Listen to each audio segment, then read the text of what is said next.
I never thought I'd have the guts to talk about this. But here I am, 24 years old, sitting in my apartment in downtown Seattle, and I can still hear the laughter from that night. The kind of laughter that burns into your memory like a brand. My name is Henry Beaumont, and this is what really happened. It was a Friday night 6 months ago. My father, Thomas Beaumont, invited me to his company's annual gala. Riverside Solutions, big corporate event. Black tie, champagne towers, the whole 9 yards. He said it was important I be there. Family appearance, he called it. I should have known better. I pulled up in my old Honda Civic, parked between BMWs and Teslas. My suit was decent, nothing fancy but clean. I walked into that ballroom alone, and the first person I saw was my younger brother Marcus, 22, fresh out of business school, already wearing a custom Armani suit paid for by Dad. He smirked when he saw me. "Didn't think you'd actually show up," Marcus said, adjusting his cufflinks. "Dad asked me to come." "Yeah, well, try not to embarrass him, okay?" I didn't respond. I never do. That's the thing people don't understand about me. I watch, I listen, I remember, but I don't react. Not outwardly, anyway. The ballroom was packed. Executives, board members, regional managers, everyone dressed to impress, networking like their lives depended on it. I grabbed a glass of water from the bar, not champagne, never champagne when I need to stay sharp, and stood near the back. That's when Dad spotted me. Thomas Beaumont, 53 years old, silver hair, expensive watch, confidence that came from 25 years of climbing corporate ladders. He was talking to a group of senior managers when he waved me over. "Gentlemen," he said, voice booming with that fake warmth he used at these events, "I'd like you to meet my son." I walked over, shook hands, smiled politely. And then he said it. "This is Henry, the son who didn't quite work out." Silence for a beat. Then laughter. Polite at first, then louder. One of the managers clapped Dad on the shoulder like he'd just told the joke of the year. Marcus, standing nearby, grinned into his champagne glass. I stood there, face neutral, hands at my sides. That folded business card in my jacket pocket suddenly felt heavier than it should. "Henry tried college," Dad continued, warming to his audience. "Dropped out after 2 years. Been bouncing around odd jobs ever since. But hey, we can't all be high achievers, right?" More laughter. "Thomas, you're terrible," one of the women said, but she was smiling. I looked at my father, really looked at him, and I said nothing, because sometimes silence is the sharpest weapon you have. Dad turned away, already moving on to the next conversation. Marcus shot me a look, half pity, half satisfaction, and followed him.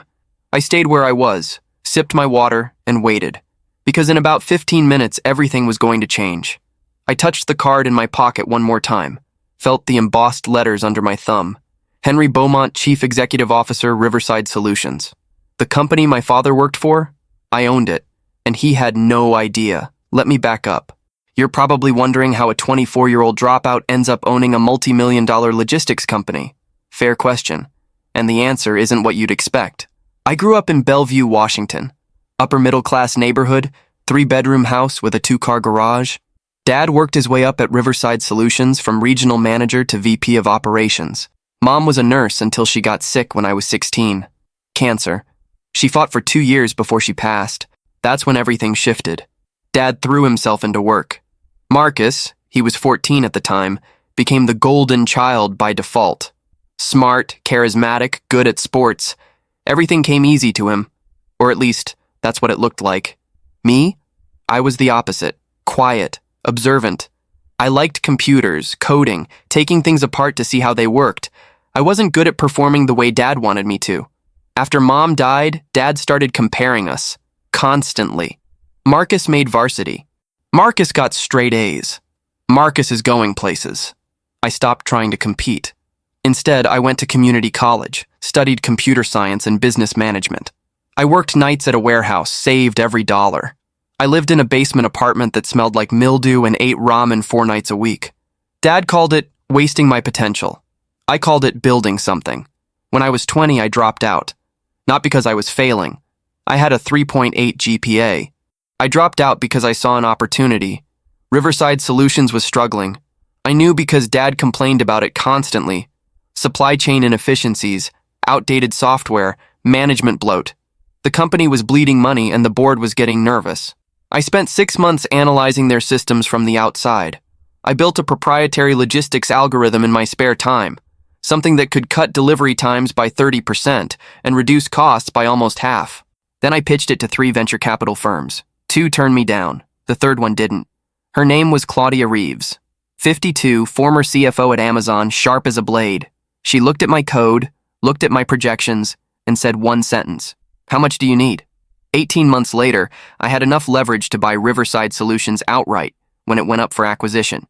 The board didn't know who I was. I operated through an LLC. Claudia handled the public-facing negotiations. When the deal closed, I was 23 years old, and I became my father's boss. But I didn't tell him. I didn't tell anyone. I hired a management team to run day-to-day operations. I stayed in the background.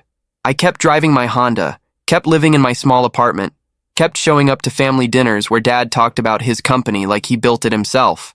Marcus never asked what I did for work. Dad assumed I was still doing temp jobs, and I let them believe it, because I was waiting for the right moment. That business card in my pocket? I'd been carrying it for 8 months, never used it, never showed it to anyone, until tonight. I checked my watch. 10 minutes until the CEO was supposed to arrive for the keynote speech. 10 minutes until my father's world collapsed. The thing about humiliation is that it doesn't happen once. It's cumulative.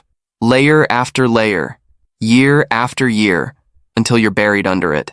That night at the gala wasn't the first time Dad introduced me as the son who didn't work out.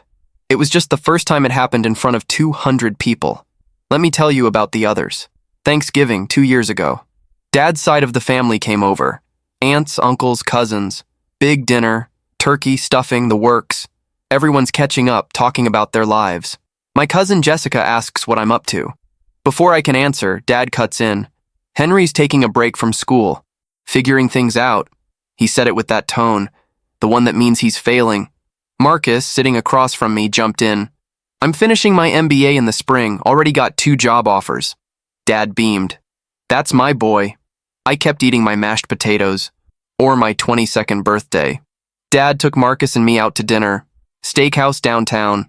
Expensive. I thought maybe, just maybe, it was going to be a good night. Halfway through the meal, Dad started talking about his career, how he'd worked his way up, how important it was to have drive, ambition, vision. Then he looked at me and said, "I just hope you find your path someday, Henry, because right now, I don't see it."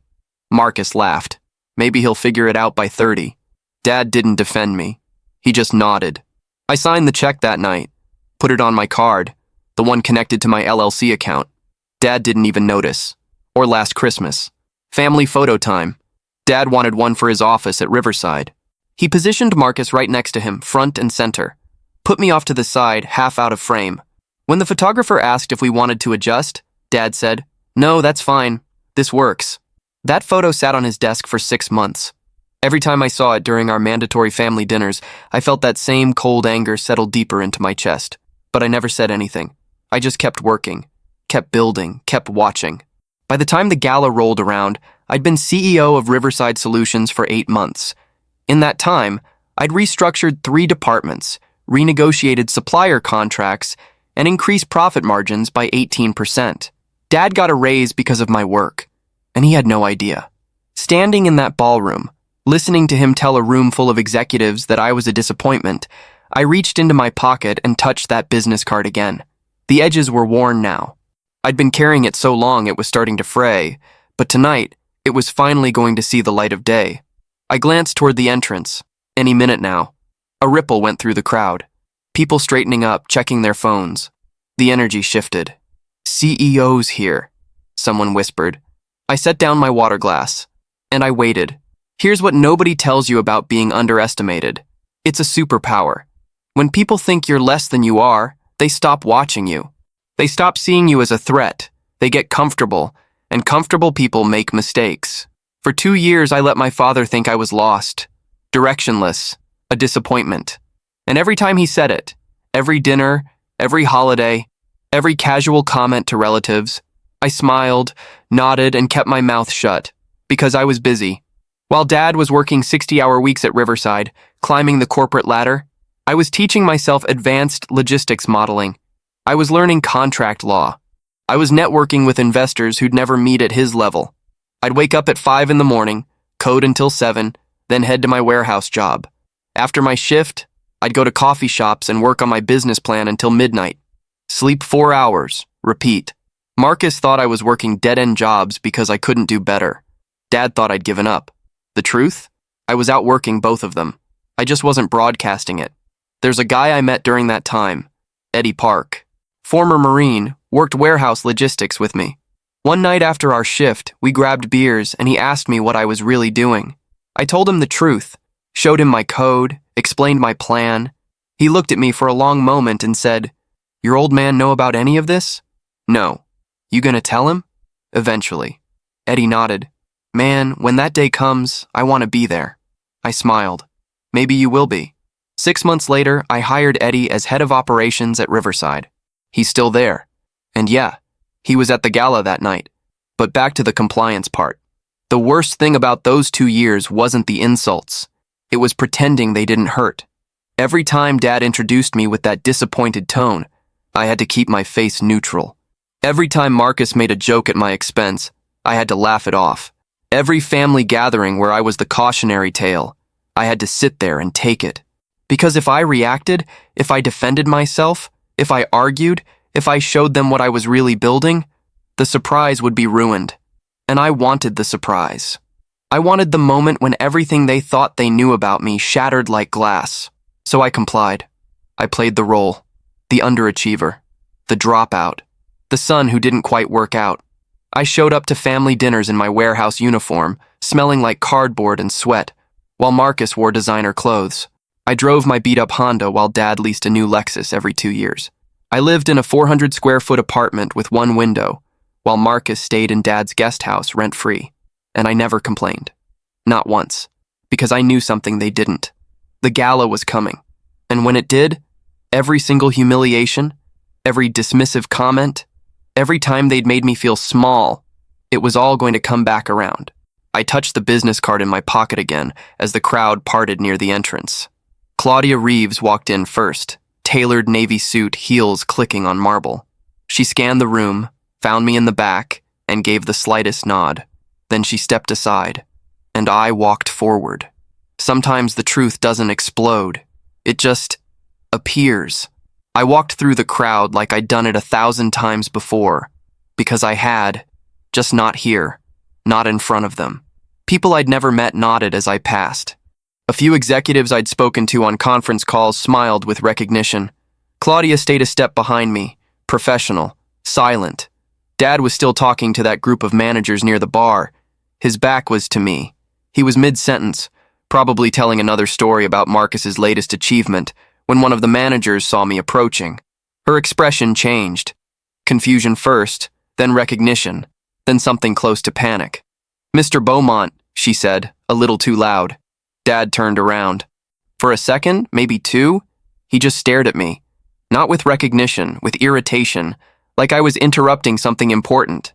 "Henry, what are you—" Then Marcus appeared at his elbow. "Dude, what are you doing?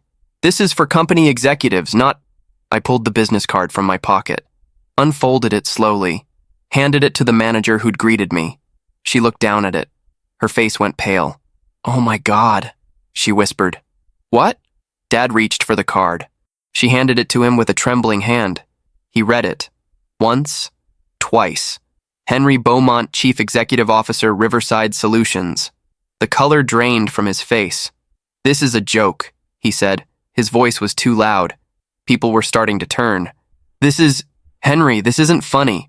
"It's not a joke," I said. Calm. Even. "I bought the company 14 months ago. You've been working for me since last October." Marcus grabbed the card from Dad's hand. "What the hell are you talking about?" Claudia stepped forward. "Mr. Beaumont, Thomas, perhaps we should speak privately." But Dad wasn't listening. He was staring at me like I'd just sprouted a second head. You can't, that's not possible. You're nobody. You dropped out of school, you work in a warehouse." "I worked in a warehouse," I corrected. Past tense. "I left that job 13 months ago when the acquisition finalized." "You're lying." "I'm not." The crowd was forming around us now, whispers spreading like wildfire, phone cameras coming out. This wasn't how I'd planned it. I'd wanted to do this quietly, professionally, but Dad's volume made that impossible. Marcus was reading the card like it was written in a foreign language.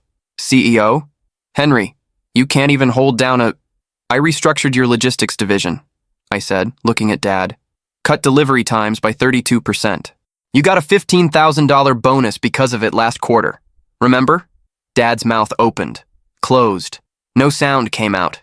I renegotiated the Westbrook contract, saved the company $2.4 million. You took credit for that in your quarterly review. Henry, and 3 weeks ago, I approved your promotion to senior VP. You're getting a 20% raise starting next month. His face had gone from pale to gray. So when you introduced me tonight as the son who didn't work out, I continued, voice still calm, still even, you were technically insulting your boss in front of 200 employees. Silence. Complete, suffocating silence. Marcus looked like he'd been slapped. Dad looked like he was going to be sick. Someone in the crowd, Eddie Park, standing near the back, started clapping. Slowly at first, then louder. Then someone else joined in. Then someone else. Within seconds, the entire ballroom was applauding, and my father just stood there frozen while his world rewrote itself in real time. I didn't smile, didn't gloat, just looked at him the way he'd looked at me 100 times before, like he was smaller than I remembered. The applause died down eventually, but the damage was done. Dad stood there in the middle of that ballroom, surrounded by 200 people who now knew exactly what he'd done, who he'd humiliated, and who that person actually was. His boss. Marcus was the first to move. He shoved the business card back at me like it was contaminated. This is insane, Dad. Tell him this is insane. But Dad wasn't talking. He was just staring at me with this look I'd never seen before. Not anger, not even embarrassment. Fear. Because he was doing the math in his head. Every dismissive comment. Every joke at my expense. Every time he'd made me feel worthless in front of family, friends, colleagues, all while I'd been signing his paychecks. Claudia touched my elbow gently. Mr. Beaumont, shall we proceed with the keynote? I nodded. Give me a minute. She stepped back. The crowd started to disperse. Slowly, reluctantly, people drifting toward their tables while still glancing back at us. I looked at Dad. Really looked at him. He'd aged in the last 60 seconds. The confidence was gone. The swagger. That untouchable authority he'd carried my entire life had just evaporated. Henry, he said finally. His voice cracked. I didn't know. I know you didn't. If I'd known... What? You wouldn't have said it? He opened his mouth, closed it. Would you have treated me differently if you knew I was successful? I asked. Not angry, just curious. Would you have respected me then? That's not fair, isn't it? Marcus was still standing there, looking between us like he'd walked into the wrong movie. Henry, come on, man. Dad was just joking around. It wasn't serious. I turned to him. You laughed. What?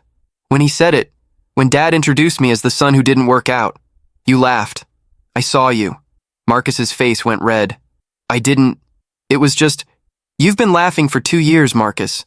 Every family dinner, every holiday, every time Dad compared us and I came up short. You laughed. Because you were a dropout working in a warehouse. And that made it okay? He didn't answer. I turned back to Dad. Do you know what the worst part was? It wasn't the insults, it wasn't even the comparisons. Henry, it was that you never asked. Dad blinked. Asked what? What I was doing, what I was working on, why I dropped out. You just assumed I'd failed, and once you decided that, you never looked deeper. His jaw tightened. You could have told me. Would you have listened? Silence. I pulled out my phone, opened my email, pulled up a message I'd drafted that morning and sent it. The sound of the notification was soft, but Dad heard it. His phone buzzed in his pocket. What's that? He asked. Your termination letter.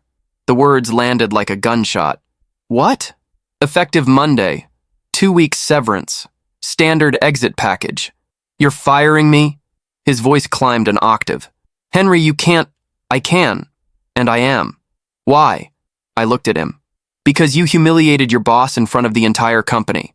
That's grounds for termination in any organization. I didn't know you were... Exactly. You didn't know.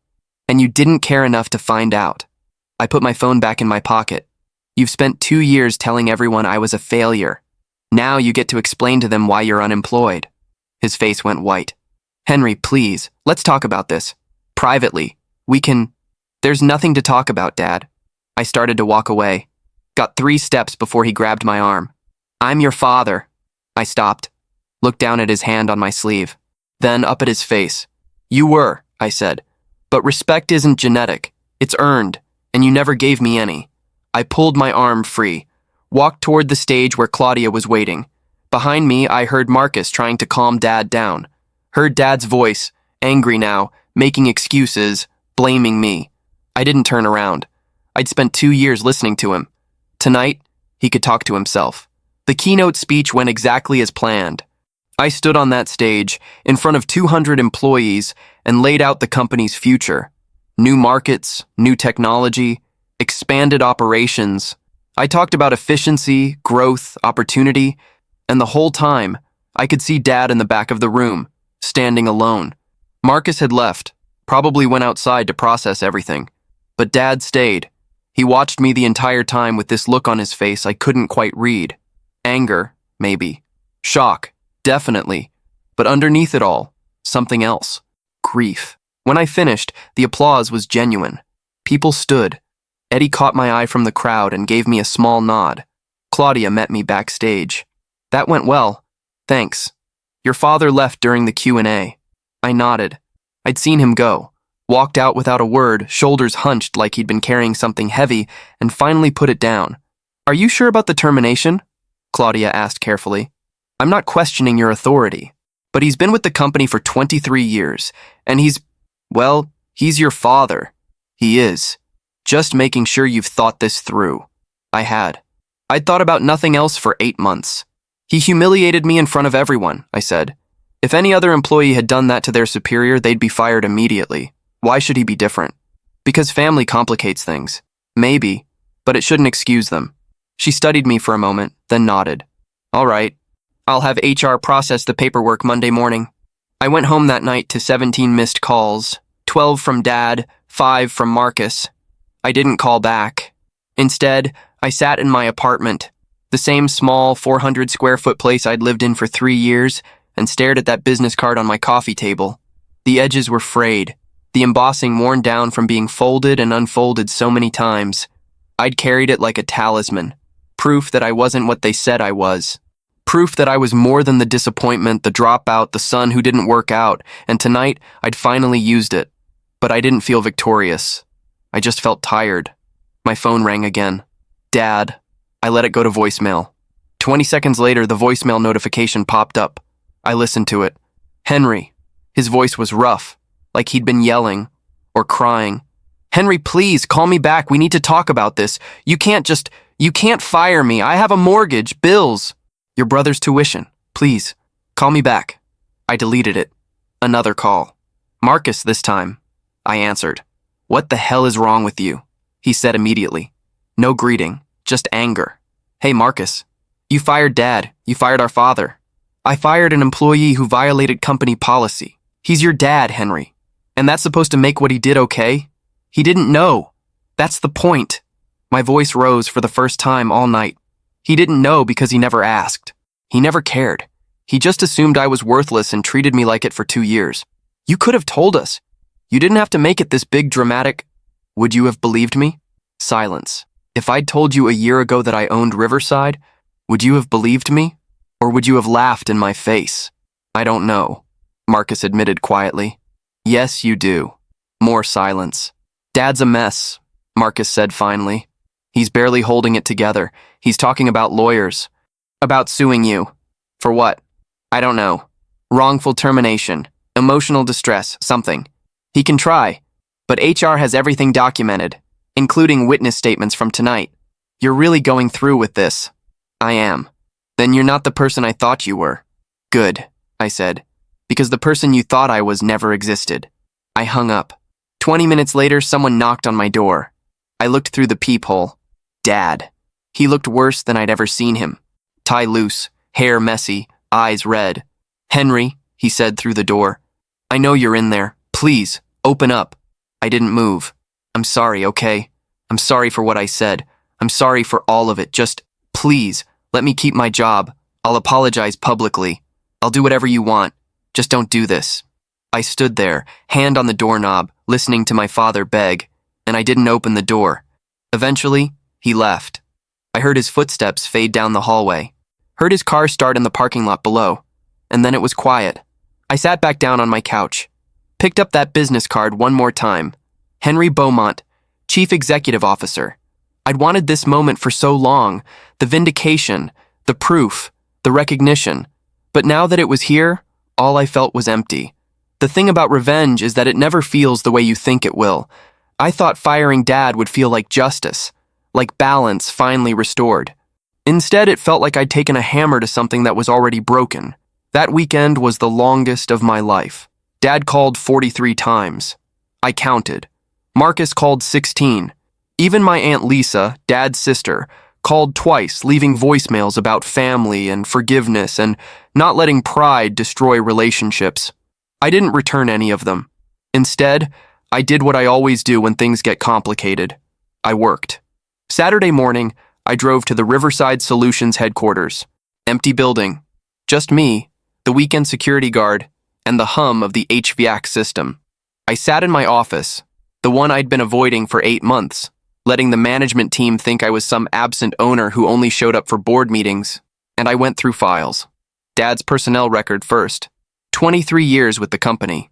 Started as a junior logistics coordinator in 2001. Promoted 8 times. Generally positive reviews. A few HR complaints over the years. Nothing major. Tendency to be abrasive with subordinates. Needs to work on interpersonal communication skills. But overall, he was good at his job. Really good. That made it harder. I pulled up his termination paperwork. Claudia had drafted it perfectly. Professional. Airtight. Legal review approved. All I had to do was sign. I stared at the signature line for 20 minutes. Then I opened a different file. Company financials. Revenue projections. Departmental performance metrics. If I fired Dad, I'd need to replace him. Senior VP of Operations wasn't a position you left empty. I'd have to promote internally or hire externally. Either option would cost time, money, and stability during a crucial growth phase. Logically, keeping him made sense. But logic wasn't the point. The point was that he'd spent 2 years making me feel worthless, and I'd spent 2 years proving him wrong in secret. And when the truth finally came out, when he finally saw what I'd built, his first instinct wasn't pride or respect. It was fear for his job. Not, I'm proud of you, son. Not, I was wrong about you. Just, please don't fire me. I signed the termination paperwork. Then I made 2 more calls. First, to Eddie Park. Hey, boss, he answered. Didn't expect to hear from you this weekend. I need you to do something Monday morning. Shoot. Box up Thomas Beaumont's office. Have it ready for pickup by noon. Security escort if necessary. Silence on the line. Eddie? Yeah, I'm here. Just, you sure about this? I'm sure. Okay, I'll handle it. Thanks. Second call. To my lawyer. Left a voicemail. Jim, it's Henry Beaumont. I need you to prepare for a possible wrongful termination suit. My father's name is Thomas Beaumont. He worked at Riverside Solutions. I fired him Friday night. Marcus, my brother, mentioned he might lawyer up. I want to be ready. Call me Monday. After that, I just sat there. The office was quiet. City lights glittered through the window. Seattle spread out below me like a circuit board. All connections and pathways and logic. I thought about Mom. She died when I was 16, before the comparisons got really bad, before Dad decided I was a disappointment. I wondered what she'd think of all this. Would she be proud? Angry? Sad? I didn't know. What I did know was this. I'd spent 2 years building something extraordinary. I'd taken a failing company and turned it into a powerhouse. I'd done it with no help, no support, no recognition from the people who were supposed to believe in me most. And when they finally found out, they didn't celebrate. They panicked. That told me everything I needed to know. Sunday afternoon, Marcus showed up at my apartment again. I saw him through the peephole, but this time I opened the door. He looked exhausted. Can I come in? I stepped aside. He walked in, looked around my tiny apartment, the futon that doubled as a couch, the folding table I used as a desk, the single window with a view of the parking lot, and his expression shifted. You still live here? Yeah. But you own a multi-million-dollar company. I do. Why? I shrugged. I don't need much. He sat down on the futon without asking, put his head in his hands. "Dad's a wreck," he said. "He's talking about selling the house, about how he's going to explain this to everyone, about how you've ruined his reputation." "I didn't ruin it. He did." Marcus looked up at me. "Do you really believe that?" "Yes. Henry, he's our dad. He made a mistake. A stupid joke. You don't destroy someone's life over one stupid joke." "It wasn't one joke, Marcus." "Then how many? Give me a number. How many times does someone have to insult you before you're satisfied?" I sat down across from him. "It's not about a number. It's about respect. He respects you." "No, he doesn't. He respects the CEO. He respects the title. But he never respected me, Henry, the person. And when he found out who I really was, his first thought wasn't, I was wrong about my son. It was, how do I keep my job?" Marcus didn't have an answer for that. We sat in silence for a while. Finally, he said, "What do you want me to tell him?" "Tell him the termination stands. Tell him to file for unemployment. Tell him I'll provide a professional reference if he needs one for his next job." "That's it?" "That's it." Marcus stood. "You know what the worst part is? I actually looked up to you when we were kids. Before all this. You were my big brother. I wanted to be like you. And then Dad convinced you I wasn't worth looking up to." He flinched. "Maybe. That's on him, Marcus, not me." He left without saying goodbye. I locked the door behind him and sat back down. The business card was still on the coffee table. I picked it up one last time, then walked to the trash can and dropped it in. I didn't need it anymore. Monday came. I arrived at Riverside headquarters at 7 in the morning. The building felt different now, like something had shifted in the air.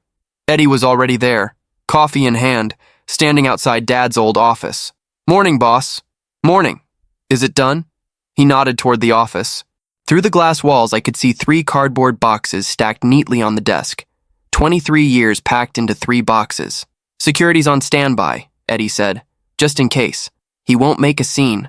"You sure about that?" I wasn't, but I didn't say that. At 9:15, Dad walked through the front doors. He was wearing a suit, still dressed like he worked here, still carrying his leather briefcase, still walking with that corporate confidence, until he saw me standing in the lobby. He stopped. We stared at each other across 30 feet of marble floor. "Henry, Dad, I'd like to speak to you. Privately. There's nothing to discuss. Please." I looked at Eddie. He gave a small nod. I led Dad to a conference room, closed the door. He set his briefcase down, took a breath. When he spoke, his voice was measured, controlled, the voice he used in negotiations. "I've thought about what you said Friday night. You're right. I didn't ask. I didn't look deeper. I made assumptions, and they were wrong. I apologize." "Okay. I'm asking you to reconsider the termination." "No. Henry, Dad, you're apologizing because you got caught, not because you're actually sorry." His jaw tightened. "That's not true, isn't it? If I were still working in a warehouse, if you'd never found out I owned this company, would you be apologizing now?" He didn't answer. "You're sorry about the consequences," I said. "Not about what you did." "Yet what do you want from me?" His voice cracked. "You want me to grovel? To beg? I'm trying to apologize and you won't even—" "I don't want anything from you, Dad. That's the point. I stopped needing your approval 2 years ago. Then why am I here?" "You're here to pick up your things. Security will escort you to your office. You have 15 minutes. His face went red. "You know what? Fine. You want to play this game? Go ahead. But don't come crying to me when you realize running a company isn't as easy as writing code in your little apartment. I've been running it for 14 months, with a management team doing the real work. A management team I hired, that I trained, that reports to me." He grabbed his briefcase. "You're going to fail, Henry. You know why? Because you don't understand people. You understand computers and algorithms and numbers. But business is about relationships, trust, loyalty, things you clearly know nothing about. Is that what you told yourself when you spent 2 years humiliating me in front of everyone?" He opened his mouth, closed it, then turned and walked out. Eddie escorted him to his office. I watched from the second floor as Dad packed his boxes in silence. He moved mechanically, didn't look around, didn't say goodbye to anyone. 12 minutes later, he walked out of Riverside Solutions for the last time. I didn't watch him leave. That afternoon, I called an all-hands meeting. 200 employees packed into the main conference hall. I stood at the front with Claudia and Eddie flanking me. I'm sure you've all heard rumors about Friday night, I started. So let me clear things up. Yes, I own this company. Yes, I've been operating in the background for the past year. And yes, Thomas Beaumont is no longer with Riverside Solutions. Murmurs rippled through the crowd. His termination was due to a violation of company conduct policy. Nothing more, nothing less. We hold everyone to the same standard here, regardless of tenure or title. I let that sink in. Moving forward, I'll be more visible. You'll see me in meetings, in the office. I want to know this company inside and out. I want to know you, the people who make it work. Pause. We're going to grow. We're going to innovate. And we're going to do it together. But we're going to do it with respect. For each other, for the work, and for ourselves. Applause. Genuine this time.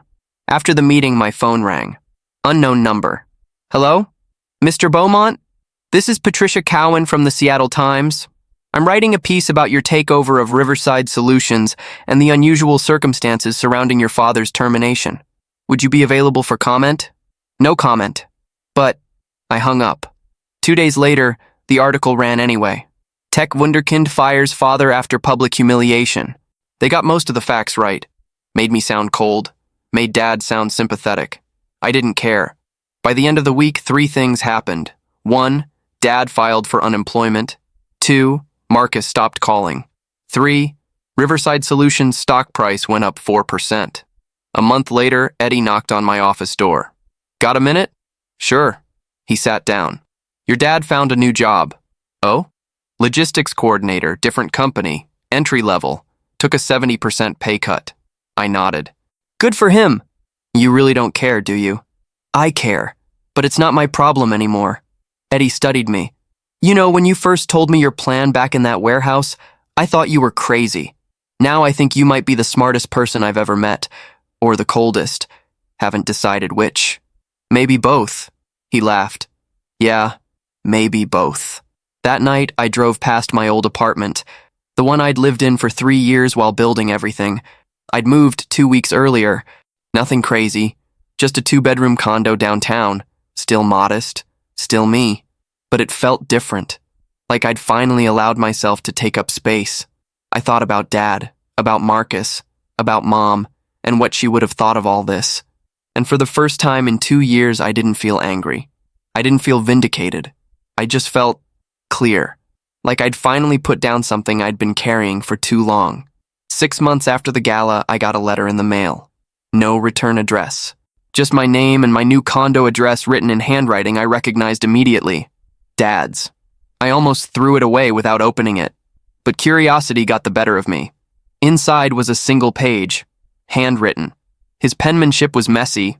He'd always typed everything, rarely wrote anything by hand. Henry, I don't expect you to respond to this. I'm not even sure you'll read it. But I needed to write it anyway. You were right about everything. I didn't ask. I didn't look. I saw what I wanted to see, a son who'd quit, who'd given up, who wasn't living up to the potential I thought he had, and I treated you accordingly. I spent 23 years at Riverside Solutions. I was good at my job. I worked hard. I climbed the ladder. I thought that made me successful. But I failed at the most important job I had, being your father. I don't know if you'll ever forgive me. I'm not sure I'd forgive me. But I want you to know that I see it now. I see what I did, and I'm sorry. I'm proud of you. I should have said that a long time ago. Dad, I read it twice. Then I folded it carefully and put it in my desk drawer. I didn't respond. Maybe someday I would. Maybe I wouldn't. But right now, I didn't owe him anything. Not forgiveness. Not reconciliation. Not even acknowledgement. I'd spent 2 years building something extraordinary while being told I was worthless. And when the truth came out, I'd handled it the only way I knew how, with cold, calculated precision. Some people might call that cruel. I call it self-respect. That weekend, I met Eddie for coffee. We sat outside a shop in Capitol Hill, watching people walk by. You seem different, he said. Different how? Lighter. Like you finally exhaled. I smiled. Maybe I did. Any regrets? I thought about it. About Dad losing his job. About Marcus not talking to me. About the family that used to exist and didn't anymore. No, I said finally. No regrets. Not even a little? I gave them 2 years to see me. Really see me. They chose not to. That's on them. Eddie nodded. Fair enough. We sat in silence for a while. Then he said, So what's next? World domination? I laughed. Nothing that dramatic. Just keep growing the company. Keep proving I can do this. You've already proved it. To them. Not to me. Not completely. And when you do? I shrugged. Then I'll figure out what comes next. A week later, I was in a board meeting when Claudia passed me a note. Your brother's in the lobby. I excused myself, took the elevator down. Marcus was standing by the front desk, hands in his pockets, looking uncomfortable. Hey, he said. Hey, can we talk? I led him to the same conference room I'd used with Dad 6 months earlier. We sat across from each other. I'm not here to ask you to rehire Dad, Marcus said immediately, or to apologize for him. I'm here for me. Okay.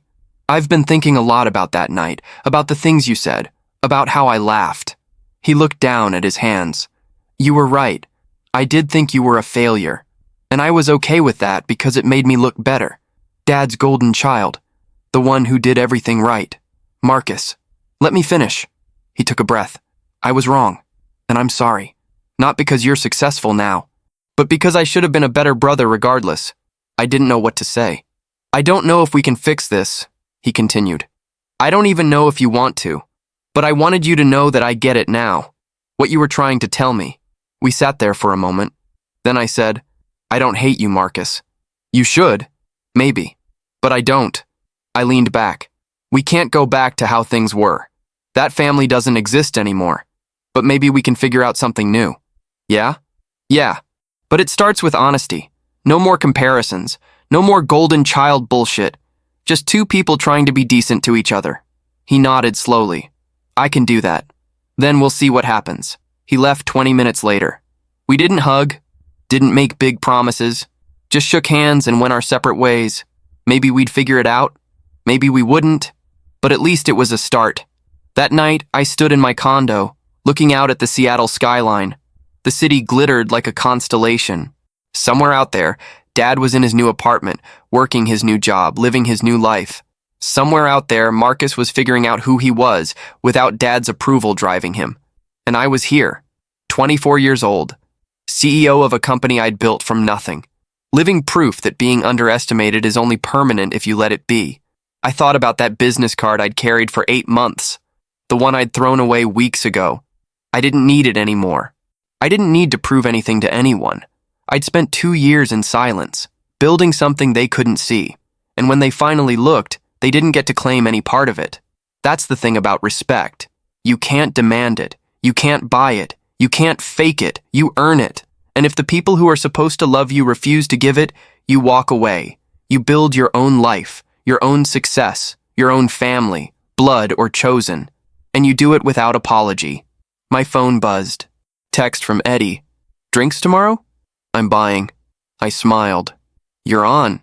I set the phone down and looked back out at the city. Somewhere out there, people were still underestimating someone, still treating someone like they didn't matter, still making assumptions based on what they could see instead of looking deeper. And somewhere out there, someone was working in silence, building something extraordinary, waiting for the right moment to prove everyone wrong. I hoped they'd get their moment too. Everyone deserves to be seen. And if the people around you won't see you, build something so undeniable they can't look away.